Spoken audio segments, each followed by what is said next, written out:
Hello students, welcome to English classes by Jaya ma'am. First of all students, everybody subscribe to my channel. Okay. Today in this video I will teach you chapter 2 of prose from class 10th. The chapter name is A Letter to God. It was written by G.L. Friends. Okay, let's start. So, in order to shake the writer's faith in God, the postmaster came up with an idea. Answered the letter, but when he opened it, it was evident that to answer it he needed. Okay, see this line. So, in order to shake the writer's faith in God, यहाँ इस line में writer किसको कहा गया है? Lencho को, because he had written the letter to God, क्योंकि उसने ही ईश्वर को पत्र लिखा था, इसलिए इस लाइन में राइटर ये शब्द लेंचो के लिए ही आया है. तो क्या, so in order to shake the writer's faith in God, Lencho का यानी कि राइटर का जो ईश्वर में अटूट विश्वास था उसको डिगाने के लिए the post master came up with an idea, कि पोस्ट मास्टर के दिमाग में एक विचार आया. क्या आया? आंसर द लेटर, कि पत्र का जवाब दो.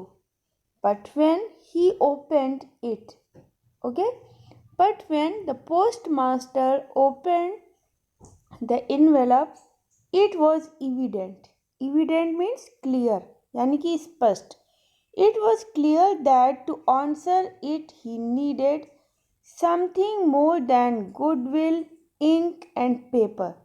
Okay, goodwill means सद्भावना. तो क्या उसके दिमाग में आया? It was evident. Evident means clear, कि यह स्पष्ट था. That to answer if he needed, कि यदि उत्तर देना है तो उत्तर देने के लिए समथिंग मोर देन, यानी कि something more than goodwill, ink and paper. Goodwill means सद्भावना, इंक मीन्स स्याही, पेपर मीन्स कागज, कि सद्भावना, स्याही और कागज के अलावा भी कुछ और चीज़ की ज़रूरत है. समथिंग मोर देन, ओके, यानी कि इन तीन चीज़ों गुडविल, इंक एंड पेपर के अलावा भी कुछ और चीज़ की ज़रूरत है. But he stuck to his resolution. Resolution means होता है प्रस्ताव या अपना कोई निश्चय हो, है ना, कोई आपने मन में डिसाइड कर लिया, उसको भी रेजोल्यूशन कहते हैं. But he stuck to his resolution. ही किसके लिए आया? पोस्ट मास्टर के लिए. लेकिन जो पोस्ट मास्टर था वो अपने निश्चय पर, अपने रेजोल्यूशन पर अड़ा रहा, अडिग रहा. He asked for money from his employees. He himself gave part of his salary, and several friends of his were obliged to give something for an act of charity. Okay, charity means क्या होता है? दान. Okay, तो इसमें क्या लिखा? He asked. He कौन?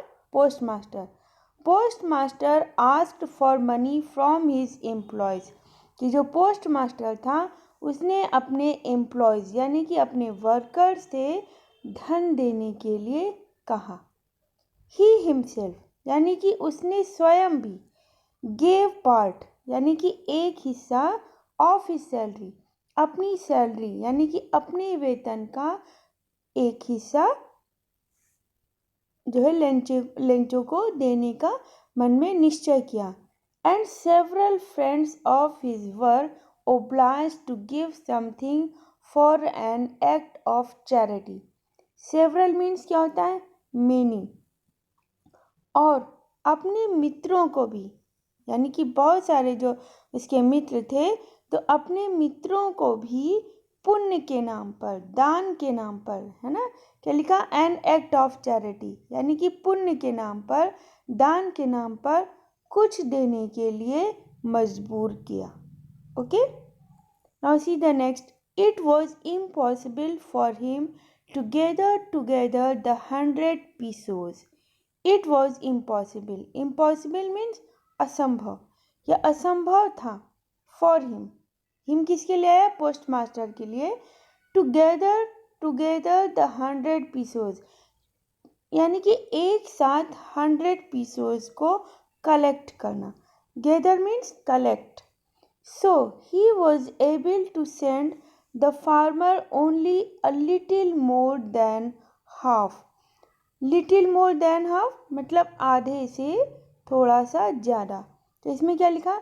सो he was able to send the farmer. Farmer मतलब किसान को, वही लेंचो को। तो उसने पहले क्या डिसाइड किया कि वह उस किसान को आधी राशि, यानी कि लिटिल मोर देन हाफ, आधी राशि से ज़्यादा उसको पहले भेजेगा। He put the money in an envelope. Envelope means लिफाफा। उसने उस धन को लिफाफे में रखा। एड्रेस टू लेंचो, और लेंचो का उस पर एड्रेस लिखा।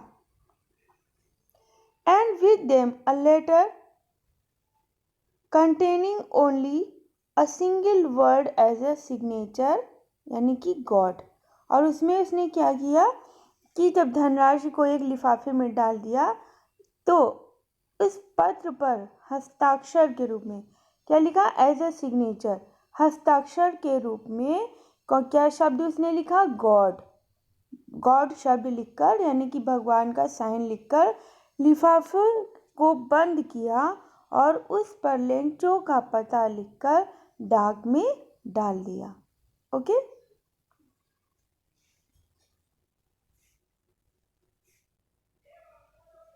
Okay, now see the next paragraph. The following Sunday, Lencho came a bit earlier than usual to ask if there was a letter for him. It was the postman himself who handed the letter to him. While the postmaster, experiencing the contentment of a man who has performed good deed, looked on from the doorway of his office. Okay, पहले इसमें ये meaning देख लीजिए। Containment means क्या होता है? Satisfaction, यानी कि संतुष्टि। ओके, तो क्या? The following Sunday, following means next, यानी कि अगले रविवार को। The next Sunday Lencho came a bit earlier. Bit means थोड़ा, यानी कि some time before. Earlier means before. The next Sunday Lencho came some time before than usual. Than usual हमेशा की तरह लेंचो संडे को थोड़ा पहले आया। टू आस्क, और किस लिए आया? टू आस्क यानी कि पूछने के लिए। If there was a letter for him, क्या उसके लिए कोई पत्र आया है? It was the postman himself who handed the letter to him. इस समय जो पोस्टमैन था उसने स्वयं, हिमसेल्फ मतलब स्वयं, हैंडेड माने देना, who handed the letter to him. Him किसके लिए आया? लेंचो के लिए। कि इस समय जो पोस्टमैन था उसने स्वयं लेंचो को पत्र दिया। While the postmaster, experiencing the contentment of a man who has performed good deed, looked on from the doorway of his office. doorway माने दरवाज़ा। एक चीज़ आपको स्टूडेंट्स में यहाँ पे क्लियर कर दूँ। देखिए इस पैराग्राफ में पोस्टमैन और पोस्टमास्टर ये 2 वर्ड हैं। ओके, तो पोस्टमास्टर यानी कि डाकिये को कहते हैं और पोस्टमैन जो है डाकपाल को कहते हैं। ओके, पोस्टमैन जो है वो पोस्टमास्टर से थोड़ा सा सीनियर ऑफिसर होता है। ओके, तो इस चीज़ को क्लियर रखिएगा माइंड में। तो इसमें क्या लिखा है? While the postmaster, experiencing the contentment of a man who has performed good deed, looked on from the doorway of his office. अब इसमें क्या है कि जो डाकिया था उसने स्वयं जब पत्र लेंचो को दे दिया, लेकिन जो डाकपाल था यानी कि पोस्टमास्टर था, एक संतुष्ट व्यक्ति की तरह, experiencing the contentment of a man. Contentment means satisfaction, एक संतुष्ट व्यक्ति की तरह उसने कोई नेक काम किया हो और उस तरीके से खड़ा होकर वो दफ्तर के दरवाजे पर सब कुछ देख रहा था। ओके, तो क्या वाइल द पोस्ट मास्टर, जबकि जो पोस्ट मास्टर था, डाकपाल था, experiencing the contentment of a man, एक संतुष्ट व्यक्ति की भांति, who has performed good deed, good deed माने अच्छा कार्य, कि जिसने कोई अच्छा कार्य किया हो, looked on from the doorway of his office, कि ऑफिस माने कार्यालय, अपने कार्यालय के डोरवे यानी कि दरवाजे पर खड़ा सब कुछ देख रहा था। Okay students, is it clear? Now see the next paragraph. Lencho showed not the slightest surprise on seeing the money. Such was his confidence, but he became angry when he counted the money. Slightest money, जरा सा भी. At this time, Lencho did not show any surprise on seeing the money which was kept in that envelope. Okay, तो इसका मतलब क्या है, जो Lencho था वो इस समय एनवलप के अंदर जो भी मनी रखा था उसको देखकर अचंभित नहीं हुआ। सच वॉज हिज कॉन्फिडेंस, ये उसका भरोसा था, किस पर? ईश्वर पर। But he became angry when he counted the money, but the next time when the Lencho counted the money he became very anxious. लेकिन जब लेंचो ने उस धन को काउंट किया, काउंटेड द मनी, ओके, तो वो क्या हो गया? क्रोधित हो गया। God could not have made a mistake, nor could he have denied Lencho what he had requested. और क्या वो सोचने लगा अपने माइंड में, God could not have made a mistake, कि ईश्वर कोई भी गलती नहीं कर सकता, nor could he have denied, और ना ही वो इस चीज़ से इनकार कर सकता है, Lencho what he had requested, कि जो लेंचो ने उसे रिक्वेस्ट की थी, विनती की थी, या उसे जो कुछ मांगा था। Okay, next. Immediately Lencho went up to the window to ask for paper and ink. Immediately, at once, यानी कि तुरंत। तुरंत Lencho went up to the window, तुरंत लेंचो विंडो के पास में गया, to ask for paper and ink, और वहाँ पर कागज़ और इंक को, स्याही को मांगा। On the public writing table he started to write with much wrinkling of his brow caused by the effort he had to make to express his ideas. अब इसमें देखिए, on the public writing table, यानी कि जन साधारण के लिए, public के लिए जो लिखने की मेज थी, वहाँ पर बैठकर ही स्टार्टेड टू राइट, उसने लिखना स्टार्ट किया, शुरू किया। With much wrinkling of his bro, wrinkling माने सिकुड़न, और इस समय जो उसकी ब्रो थी, आईब्रो मीन्स, ब्रो मीन्स भौवें, जो उसकी भौवें थी वो सिकुड़न उसमें थी, कॉज्ड, क्यों थी? By the effort he had to make the express his ideas, क्यों? क्योंकि लेंचो इस समय क्रोधित था, उसका मनी कम आया था, तो वो अपने आइडियाज़ को उस लेटर में एक्सप्रेस कर रहा था, बता रहा था, इसीलिए उसकी जो भौवें थी वो सिकुड़ी हुई थी। Okay, When he finished, he went to the window to buy a stamp. और जब उसने फिनिश यानी कि पूरा लिख लिया लेटर को, he went to the window, वो खिड़की के पास गया, to buy a stamp, एक टिकट को खरीदने के लिए, which he licked and then affixed to the envelope with the blow of his fist. अब इसमें मीनिंग देखिए इसका, licked, ओके, licked मीन्स क्या होता है? moistened with spittle, यानी कि थूक से चिपकाना। ओके, अफिक्स्ड मीन्स क्या होता है? स्टक टू, यानी कि चिपकाया। फिर है blow of his fist, fist means होता है मुट्ठी, और ब्लो माने जो घूंसा होता है, मुक्का जिसको बोलते हैं। ओके, तो इसमें क्या लिखा है?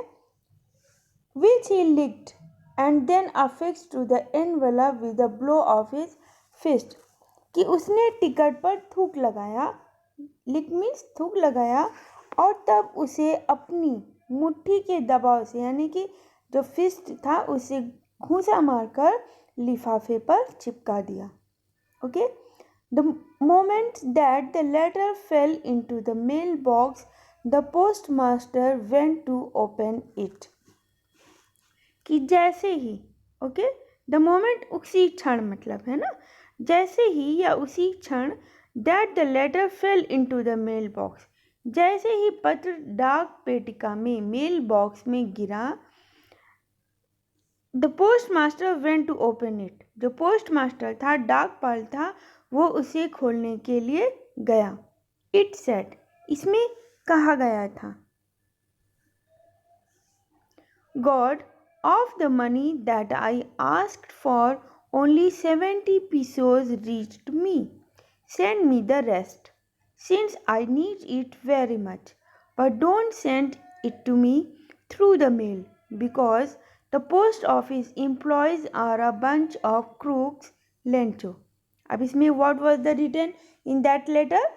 It was written that God, यानी कि भगवान, of the money that I asked for, कि जो पैसा मैंने आपसे मांगा था, आई आस्क फॉर मैंने मांगा था या कहा था, ओनली 70 पीसोज रीच्ड मी, उनमें से सिर्फ 70 पीसोज ही मेरे पास पहुँचे हैं.